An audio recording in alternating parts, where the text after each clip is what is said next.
எண்ணம் போல் வாழ்க்கை. எவ்வளோ பெரிய அழகான வார்த்தை இல்லையா இது? இந்த வார்த்தைய நமக்கு பிடிச்ச தலைவர்களோ, இல்ல ஹீரோ, ஹீரோயின்ஸ் யாராவது ஒருத்தவங்க சொல்றாங்கன்னா, அத நம்ம அவ்ளோ சந்தோஷமா கேட்டு ஸ்டேட்டஸ்லலாம் வைக்கிறோம். ஆனா உண்மையாலுமே நாம அவங்க சொல்ற மாரியான இந்த எண்ணம் போல் வாழ்க்கை அப்படின்ற விஷயத்த நம்ம வாழ்க்கையில நடைமுறைப்படுத்திக்கிட்டு இருக்கோமான்றத கொஞ்சம் யோசிச்சு பாருங்களேன். நான் ஏன் அப்படி சொல்றேன் அப்படின்னா, இன்னைக்கு காலையிலிருந்து நைட்டு வரைக்கும் உங்களுக்கு ஒரு 5 கெட்ட விஷயம் நடந்திருக்குன்னு வச்சுக்கோங்களேன். ஒரே ஒரு நல்ல விஷயம் தான் நடந்திருக்கு.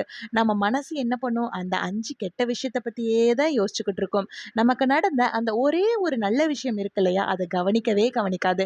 அங்க தான் நாம நம்ம எண்ணத்த எதிர்மறையான விஷயங்கள மட்டுமே நோக்க வச்சுக்கிட்டு இருக்கோம். இந்த விஷயங்கள கொஞ்சம் மாத்தி பார்க்க ஆரம்பிங்க. இனிமேல் உங்களுக்கு ஒரு கெட்ட விஷயம் நடக்குது அப்டின்னா, அத நீங்க கவனிக்காம உங்களுக்கு ஒரே ஒரு நல்ல விஷயம் ஒரு நாளையில நடக்குதுன்னா, அத மட்டுமே யோசிக்க ஆரம்பிங்க.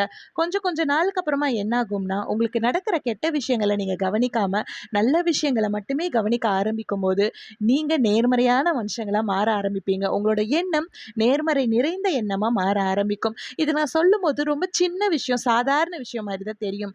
ஆனா, நான் உறுதியா சொல்றேன், இத உங்க வாழ்க்கையில நீங்க உபயோகப்படுத்தி பார்த்தீங்கன்னா, உங்களோட மனசு அவ்ளோ நிம்மதியா இருக்கும். உங்களுக்கு அவ்ளோ சந்தோஷம் இருக்கும். நீங்க நேர்மறையான விஷயங்கள மட்டும் தான் கவனிக்க ஆரம்பிப்பீங்க. நீங்களே ஒரு நேர்மறை நிறைந்த மனிதரா நிச்சயமா மாற ஆரம்பிப்பீங்க.